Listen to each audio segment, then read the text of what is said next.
views expressed on this program are those of the hosts, guests, and callers, and are not necessarily those of this station, its management, or other advertisers. You're listening to Transformation Talk Radio.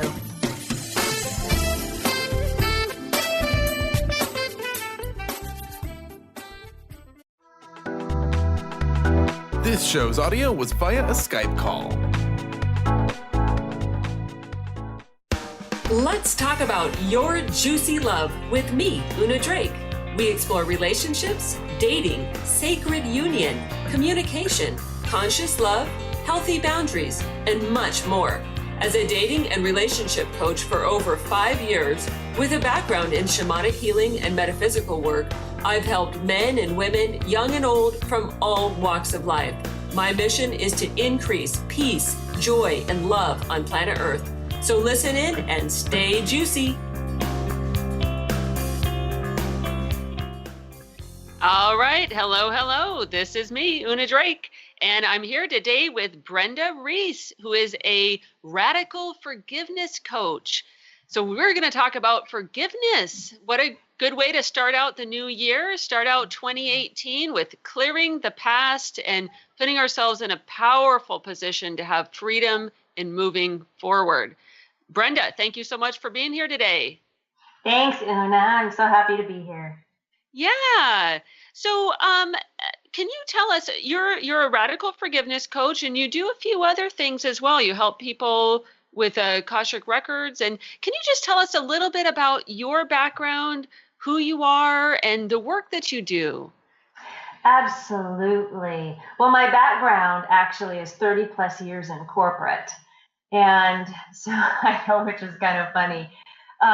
Yet the last 8 years has been an intentional spiritual journey.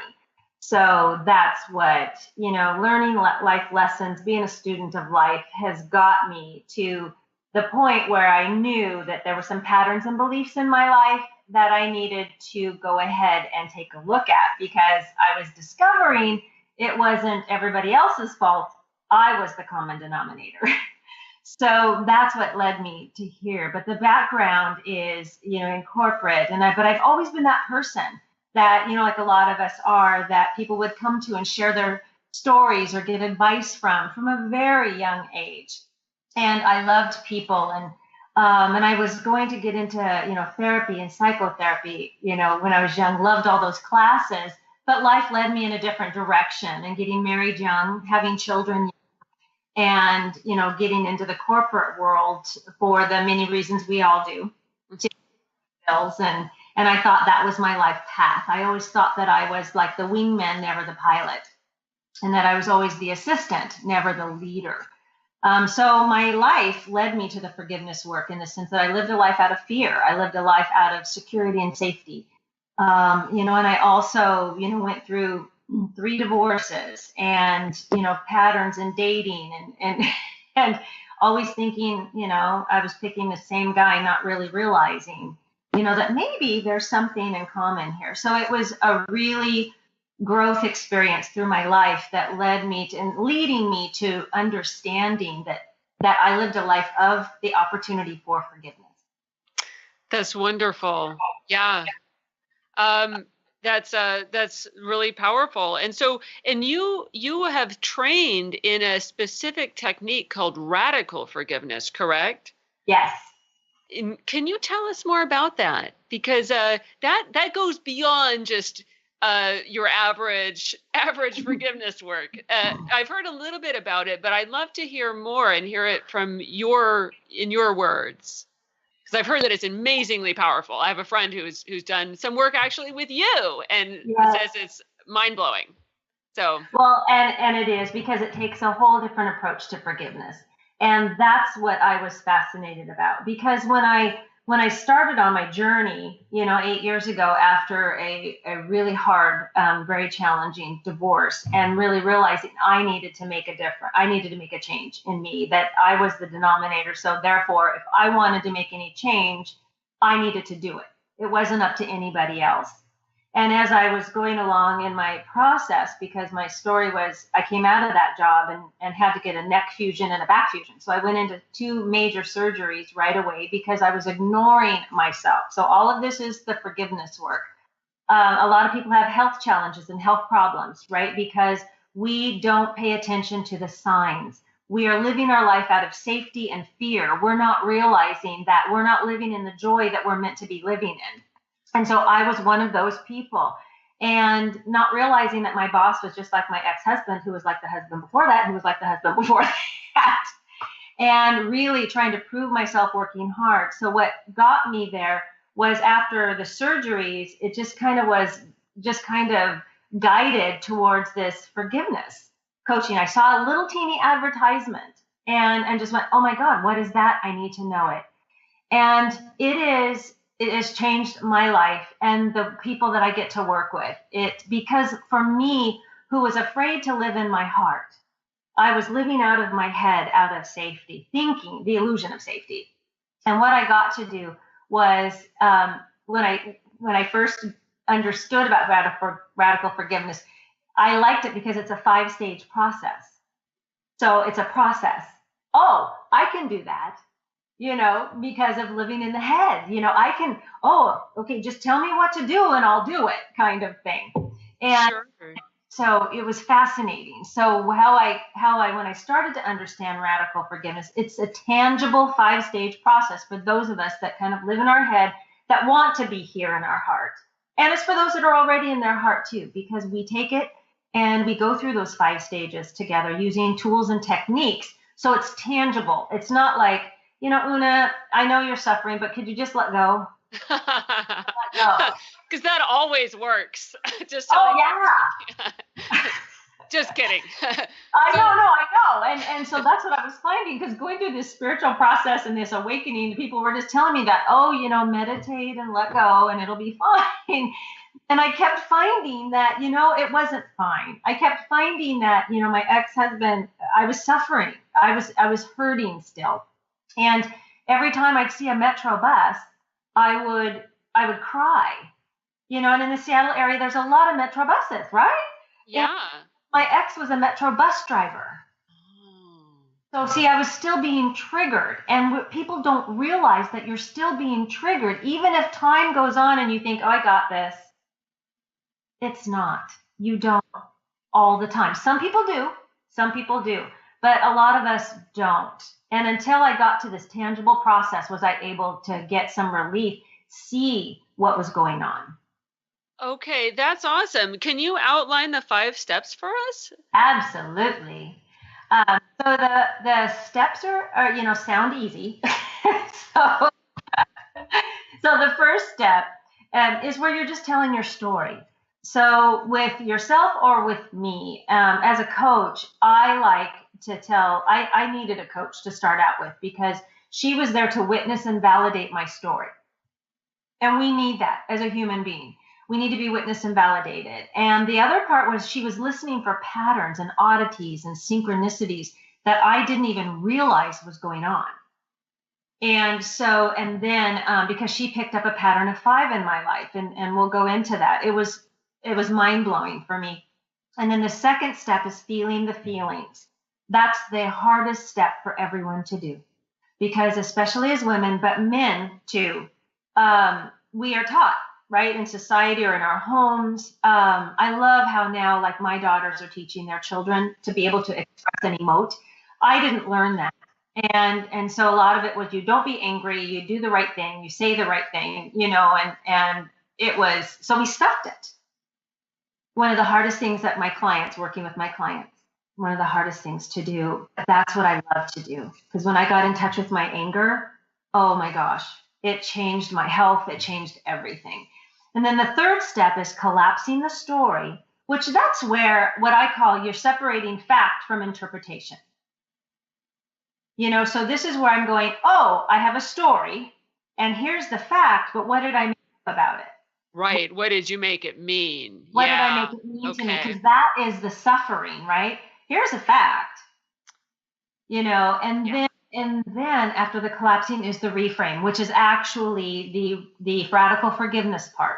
So steps 1, 2, and 3 are traditional forgiveness, right? We can all go through that, like kind of let bygones be bygones, just, let it go, all of that. And you're trying, but sometimes you can't. And then in the 4th stage, the reframe, is where the tools come in. And we look at it from a higher perspective. We look at it as, wow, maybe it didn't happen to me, it happened for me.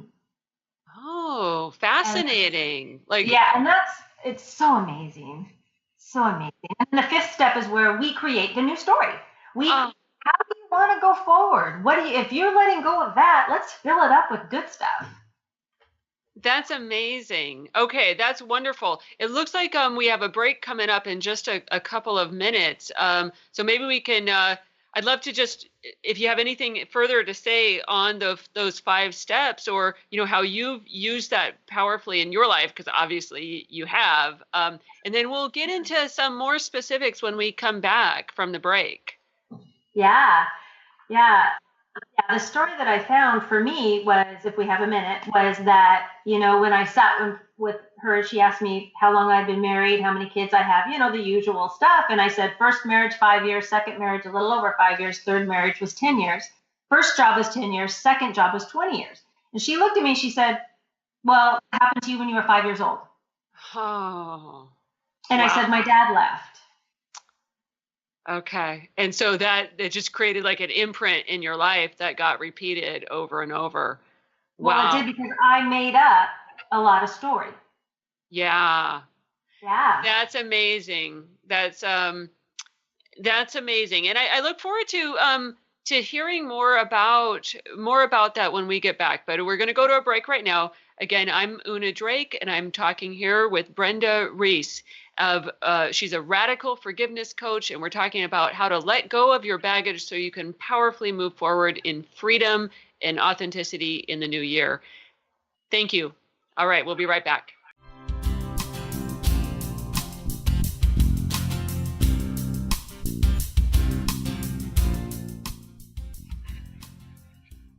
All right, I'm Una Drake, and I'm back here. We're talking with Brenda Reiss about radical forgiveness, how to let go of your baggage so you can move forward powerfully in 2018. So, and Brenda, I just want to make sure that our audience knows that you're here in the Seattle area. You're just in Redmond, correct? Yes, that is correct. Yeah, and what is your website if people want to check you out? You bet. Yeah, my website is my name, Brenda Reiss, REISS, then coaching.com. So BrendaReissCoaching.com. Awesome. Okay, and just so our audience knows, you have a workshop coming up, right? I do, and it's called the Magic of Forgiveness Workshop, and it's going to be Saturday, January 27th in Bellevue, and it's from 10 to 5. It is an amazing workshop, and lunch will be included.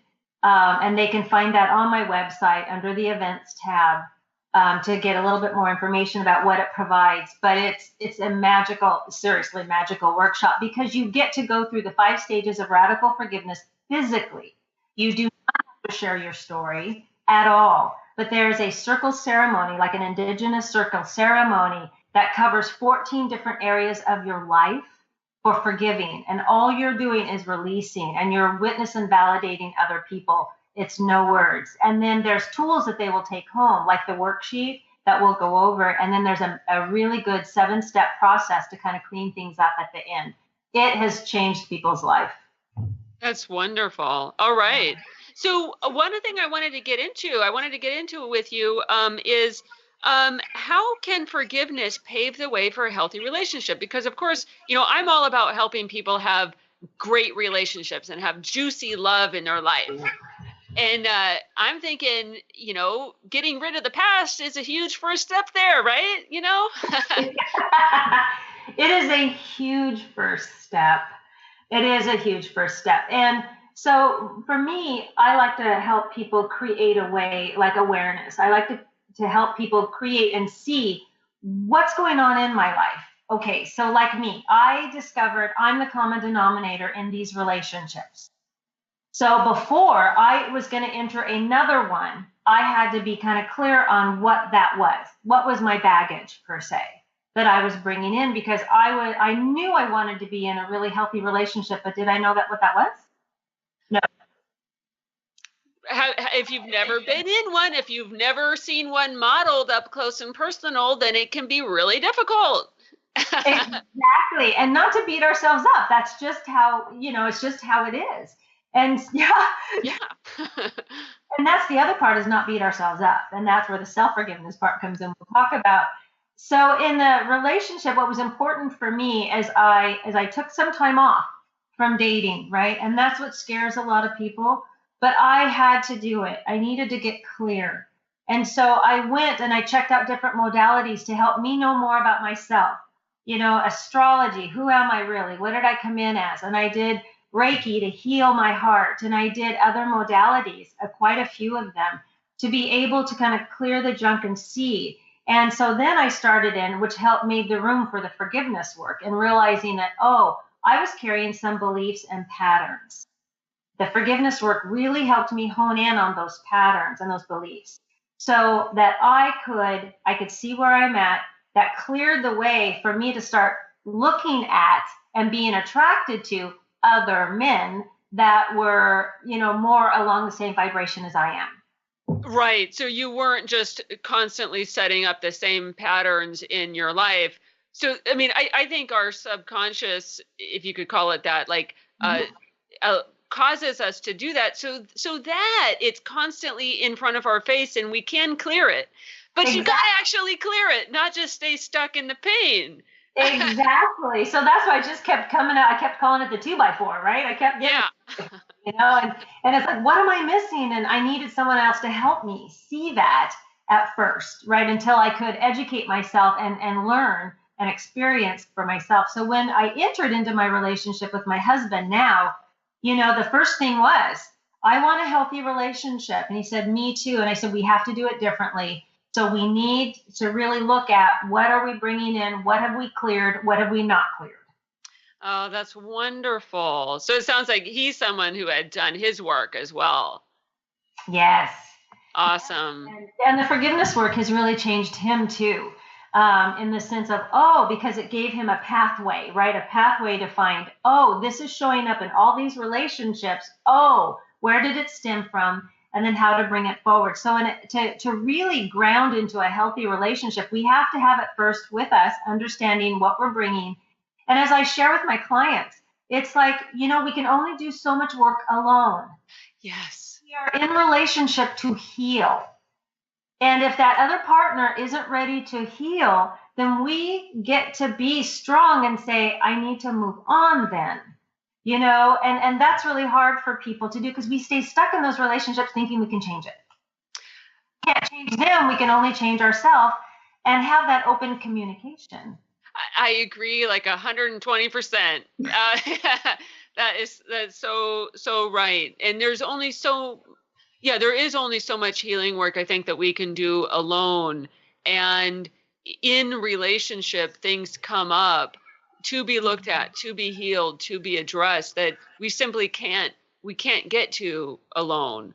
And I think that's not that all of a relationship is about just healing work. I mean, right. Hopefully you're having a good time too.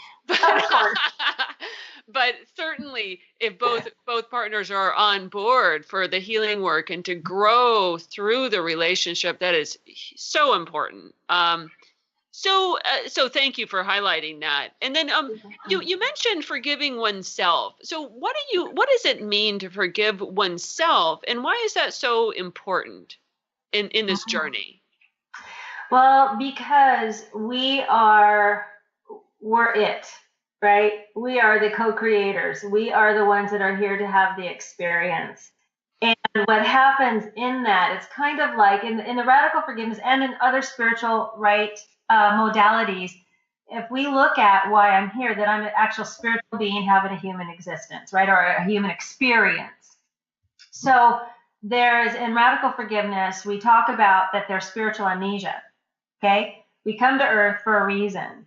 And so, but what we do is when we get here, we kind of forget. And so we're here to be able to go from, if we're in all light, we only know light. So to be able to expand more into that, we need to know the opposite of it. So we come here to learn, okay, what is this opposite of? And so that's part of the technology of radical forgiveness. So to forgive ourselves. So we go through life and things happen to us and we make it about ourselves, but we make it about ourselves in kind of the way of, oh, I'm a piece of crap. I'm not good enough. What do I know? We take on these beliefs. We take on codependence. We take on these other things so that we can experience that to be able to burst and grow into more of who we actually are. So the self-forgiveness really comes in and is so important because it stems from us first, from my heart first. I'm the one creating what's going on around me, or at least I have the opportunity to do that. I can't control other people, but I can control me. And so the self-forgiveness is where I get to clear out the clutter and I get to expand into my love, which actually expands out to other people. And that's why it's so important. If I don't clear this, I'm not going to have that happiness and joy in a relationship that you talked about. That's awesome. Yeah, absolutely. And I think a lot of times we can ask ourselves like, oh, why did I make that stupid mistake? Or why did I choose that person? I should have seen it. And sometimes we just don't. It's part of our journey. And it's just part of the path. Well, it is, and it's important to recognize that. It's important to go, that wasn't a mistake. Seriously, it's not a mistake. It's just part of the lesson that we're here to learn. It's a learning opportunity is what my clients always laugh at me. I go, oh, another learning opportunity. Shut up. That's awesome. And, that brings up, I know we are going to have to go to break pretty soon, but another aspect of the work that you offer is Akashic record reading. And yeah. I believe in past lives. And I have a personal belief that sometimes we are here in this lifetime to connect with other people, oftentimes to clean up karma, I believe. And I'm curious about your perspective on that and how your work with Akashic Records ties into the forgiveness work and ultimately what we are here in this lifetime to learn, in the expansion of our soul and our spiritual growth. Yes. And so the Akashic Records are fascinating. That's the reason why I became a consultant in them, is because it really helps us figure out those beliefs, kind of where they came from. Are they coming from another lifetime? Are they not? Also, what am I here for? What am I here to learn? And so when we go into the Akashic Records, when I go into the Akashic Records of another person, I'm able to ask those questions. And when their higher self is when they're ready to receive the information, it comes through. And I use that in the coaching. I open up the records, and sometimes, some people don't want to, some people do, but in that energy is the most beautiful healing I have ever experienced. Being able to bring that in for other people changes, and it helps them heal quicker. That's awesome. That's awesome. I'm looking forward to hearing more about that. So in the Akashic Records, can you actually see people's past lives, or do you get it in a more kind of, do you get images, or do you, how does that work? Yeah, how it shows up for me is a few different ways. So I get images, and I also get the knowing, the feeling of it. But a lot of times it comes in images. And so, and then the knowing of what it is just comes out, where it's not even me speaking. It is something, it's coming through. That's not my interpretation. Fascinating. Okay, well, we're going to have to go to break right now, but we'll be back in just a couple minutes, and I can't wait to hear more. So thank you, Brenda. Thanks. All right, we'll be right back.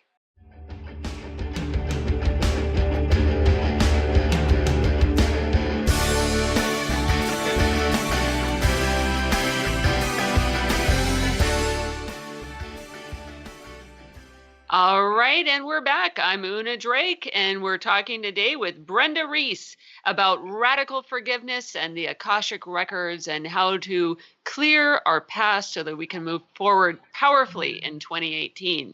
So, Brenda, we were talking about, forgiveness and how important that is in order to have a healthy relationship. And even forgiving oneself is a part of that process. So, what I wanted to ask you is, I can imagine that there's some listeners who may be in a relationship now that they're really committed to, maybe a marriage that they've been in for years, but maybe things are not going the best. Maybe some things have come up that require some forgiveness, say a partner, cheated, or, there's been, infidelity or other things that could cause a marriage to come apart, some things that could really need forgiveness. And how do you know, how does forgiveness work in a situation like that? Like, how do you know, first of all, if you forgive, how do you know, like, how do you forgive without condoning the bad behavior? Or, how do you forgive but not become a doormat? Mm-hmm. And then, I'm curious about your perspective on that. Great, thank you. Yeah, because I'm glad you mentioned condoning, because forgiveness is not about condoning behavior that is not in agreement with yourself. And it's really important in the partnership and in the relationship forgiveness that I do to understand that also forgiveness does not mean reconciliation. So in some cases, right? So it's not condoning behavior and it's not reconciliation. And some people think that if I have to forgive, like we're having trouble, there's an ex, that I have to reconcile with them if I forgive them. That is not true. You do not. And the biggest part is, and you can't jump to forgiveness either. You've got to go through the grieving process in a relationship or out of a relationship. So especially if there's been infidelity or if there's been a betrayal of some sort, because we have all sorts of different, relationships have all these curves and bumps, and they're squishy and they're crunchy, and, in a relationship, especially when there has been the infidelity or betrayal, it's setting up some boundaries for yourself. So one, it's not jumping right into talking together about it. It's figuring out where each partner's coming from. Okay, there's a reason why it happened, and the partner that did the behavior needs to look at theirs. What's the beliefs? What's the feelings? What went on? The other partner gets to look at, instead of going right into victim, like this happened to me, it's like, okay, yes, it did happen to me, but where was I at in this? Because in a relationship, of course, it takes two, and it's not saying that their behavior is right. So the person, like for me, when it happened to me, I had to separate myself from my ex, and I had to be able to look at and take a list of what was happening in the relationship before, what was going on, because I did have a part in that. I wasn't all the way there. I was really focusing on work, right? But that doesn't condone his behavior. I want to be clear on that. And then he had to look at, he had his own stuff. So I did not cause it. I don't cause anybody else's behavior. But in our marriage, we had to look at our own behaviors, and I had to be willing to own it. And so did he. And then in my case, he wasn't willing to own it. And so therefore, we couldn't stay married.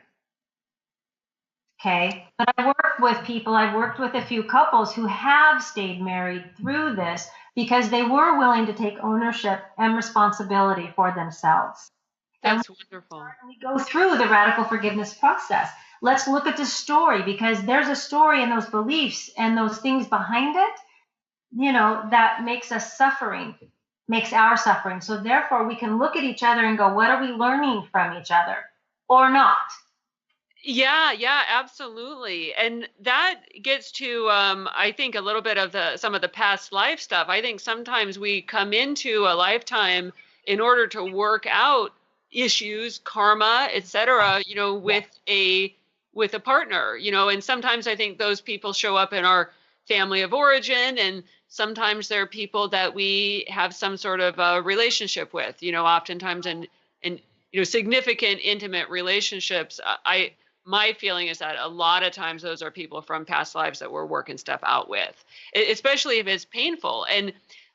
But I think, what better way to really grow through resolution of karma, even from past lives, or to like really learn the lessons, than to go through something difficult and reach a place of forgiveness and growth in that process. I mean, I think there's different ways that we have the options of working things out, ultimately, even over lifetimes. But what a beautiful way to really heal and resolve that, and through something like a really, truly forgiveness work, like you're talking about.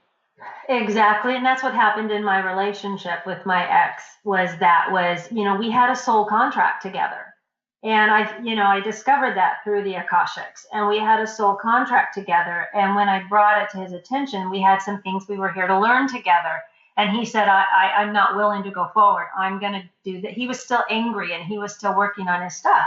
So I had to do that. And I was very codependent at the time. So that was a big thing for me to leave, huge lesson to learn. And then to be able to, a couple of years later, me continuing on with the forgiveness work and going forward, and having him come back to me, writing me a forgiveness and saying, "Oh my gosh, I get it now." Oh, that's beautiful. And that he was willing to do the forgiveness work himself. But I was able to go forward and complete the contract on my own. What I came here to do, and that's why I'm in the relationship I am today. That's so powerful. It's powerful.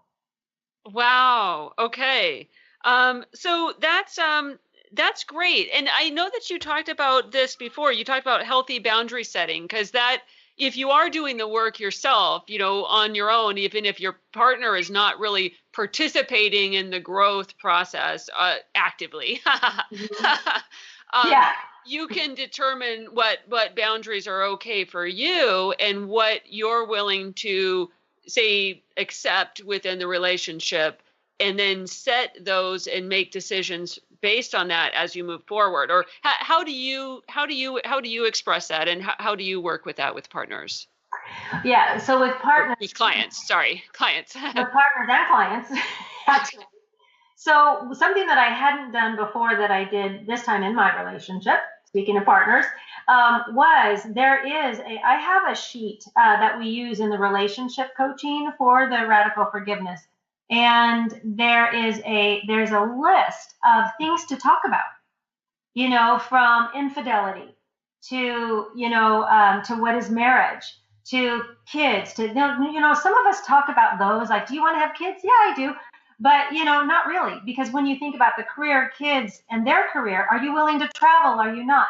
There's a sheet that I have clients go through, and they put on there, it has them think about, I didn't think about what really, would I not go to church, or would I go to church if they were, and some of them we know, but some of this, especially infidelity. Infidelity is a big one, where people don't realize that they think they're both on the same page with infidelity, and they're not. Because sometimes it's the emotional affair. If somebody's flirting a lot, they're outgoing and they flirt a lot, well, that could be hurting this partner.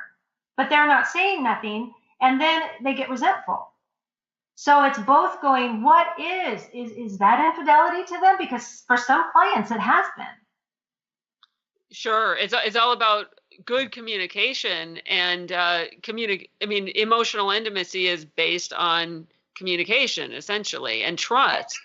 And being able to have those hard conversations. Yeah.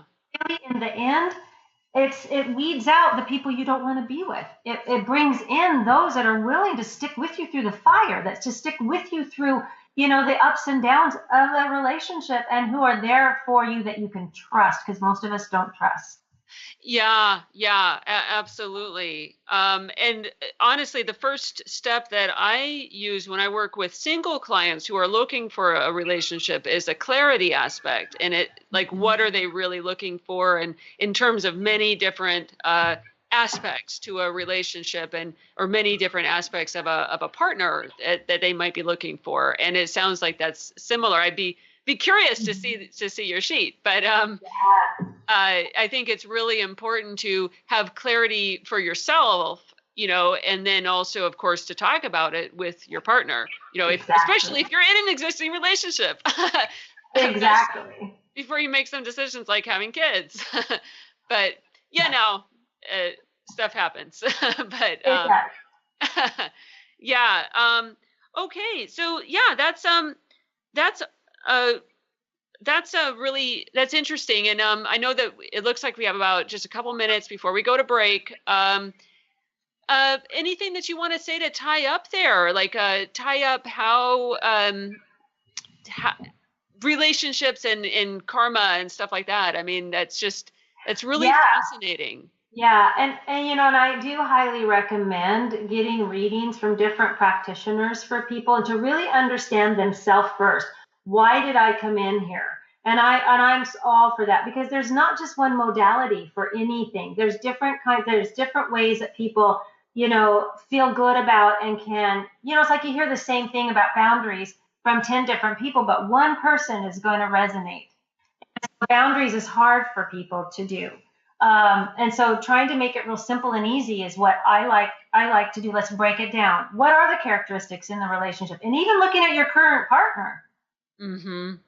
Change. And being able to accept that partner is the other part. So first, it's about detachment, right? So detach. I'm not him, he's not me. We don't complete each other in that sense. But what we do is we complement each other. That's wonderful. Two whole beings coming together to complement each other. And just to be aware of where am I feeling like I am giving too much? Where is he? Am I taking it for granted? So the awareness in relationships is gigantic. And then being able to have those conversations. And the second part is just to know my boundary and to be able to speak it, even if I think, and not think that they're going to think something. I can't get into their head. I have to speak it out. And that's a good reminder. Yeah, absolutely. Being able to hold your own ground and just know your own truth and be able to speak it in relationship. That's awesome. An excellent reminder. And we got to go to break, but we'll be right back. So I'm Una Drake talking to Brenda Reiss about radical forgiveness and relationships. Thank you.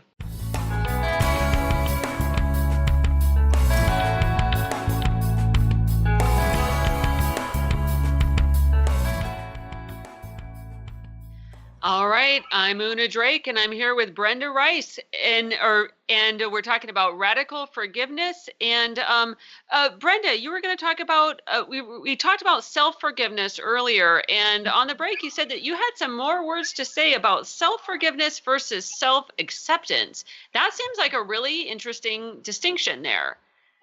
Well, yeah, it is, because this is where this is a really good distinction for the people that I work with. And it was especially for myself too, because self-forgiveness is about guilt. So forgiving someone is about guilt. So I feel bad for something that I have done or that I didn't do and thought that I should have done it. Right. So, the examples are, you can feel guilt about getting up late in the morning, being late for work. That's something I have done, okay? Or I didn't show up when I was supposed to for a lunch meeting or with a girlfriend, or didn't call, or being late for an appointment. That's guilt, okay? And then there are different forms of guilt. Before I go into the self-forgiveness, the self-acceptance, because there's different forms of guilt, which is fascinating. And what I found is that there's inappropriate guilt and appropriate guilt. So I know, and when you break that down, it is life-changing.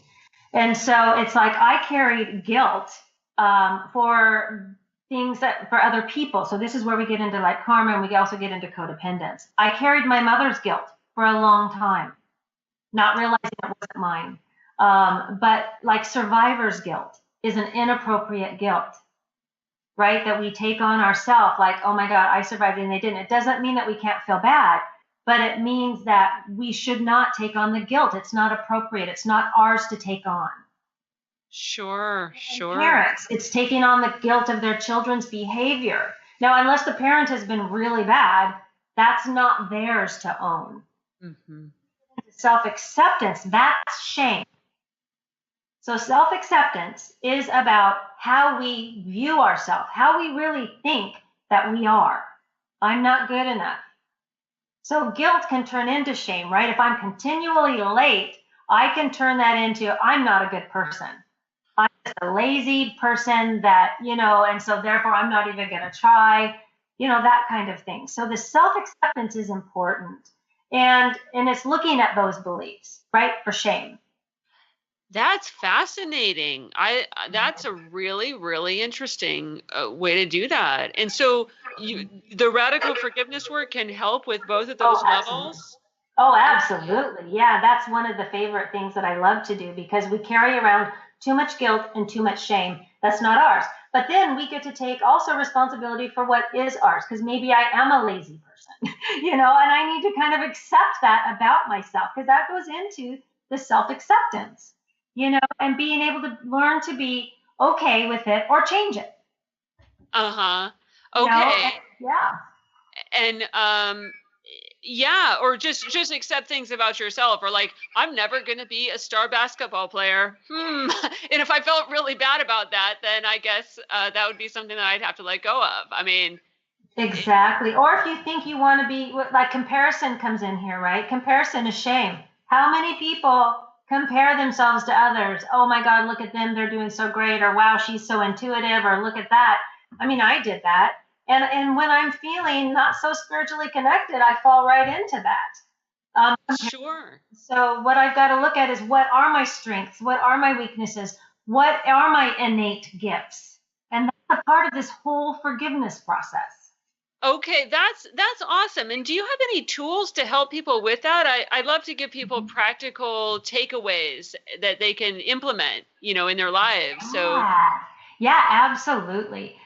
So there is one in the self-forgiveness work that we do, where it's part of our disowned selves. So how we discover where we've kind of disowned ourselves at some point in our life is where we take a piece of paper and we write down, I like to do 2 people, but you can just do 1, but 2 people that really kind of get your goat. They really kind of irritate you. Even it can be dead, alive, it can be, actors, it can be politicians, whatever you want to do. And write down, 5 to 10 things about that person that irritates you. And so when you write that down, and be honest, really, truly be honest. Don't try to, cover it up, but be honest and write it down. And then take a look at those things and see where they are showing up in your life. Now, it doesn't mean that you are exactly that person, because it's not an exact, what we use is mirror. So for instance, if I'm irritated at a friend for always being late, okay, does that mean I'm always late? No, but what it could mean is that I am not considerate of other people's feelings. mm-hmm. If that makes sense. That is, yeah, that's fascinating, because there's always this saying that, when you point a finger at someone else, there's 3 fingers pointing back at you. Right. And like you said, it's like kind of that mirror aspect in relationship, that where if we notice ourselves constantly being bothered by certain factors in other people, it usually means that there's some aspect of that we need to look at in ourselves. So that's really powerful work. And I talk to my clients about that too, that's an immediate thing that you can look at to grow in relationships. Honestly, even on a date, like if you go on a date and they just are irking you, you can't wait to leave, then okay, they may be a creep. But you could also look at, what was it about them, and you can use it as like a form of self-reflection in a lot of cases. It is a form. It's like a little check-in, right? Oh my gosh, is that, maybe I need to look at that, and then see where that has shown up in other relationships. Totally. Where are these same feelings showing up? Yeah, absolutely. So thank you, Brenda, for being with us today. And just tell us again how people can get a hold of you. You bet. My website is Brenda Reiss, REISS coaching.com.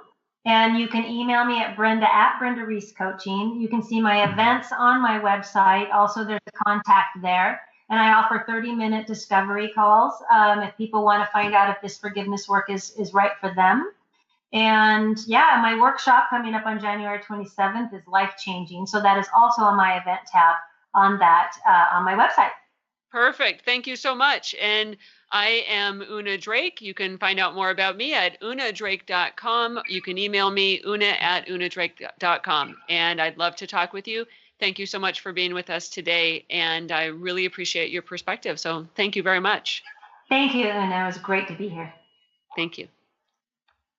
All right. Oh, they're telling me I have 1 minute left. Okay. So, so you have this workshop coming up. I know my own personal friend has been to some of your workshops, and she just raves about you. That's one of the reasons that I'm having you on today. And you're a local in the Seattle area. You're in Redmond. So anybody in the region can easily work with you in person. And I know that you do phone sessions as well. Yeah. And so you're really easy to get a hold of. Your website is beautiful, and everybody can use forgiveness in their life. Even the most evolved person, I mean, we all have stuff that we can forgive and things from our past to clear. So thank you again so much. And we've been talking with Brenda Reiss. I'm Una Drake. Thanks for being here. All right. And we can move forward into 2018 powerfully. You've been listening to Your Juicy Love with me, Una Drake. Tune in each month as Dr. Pat and I co-host together, creating juicy conversations, and every second Monday at 12 p.m. on Transformation Talk Radio. I interview amazing guests, and you'll learn how to transform your relationships so you can stay juicy. To learn more about me or to listen to past shows, visit my website at unadrake.com.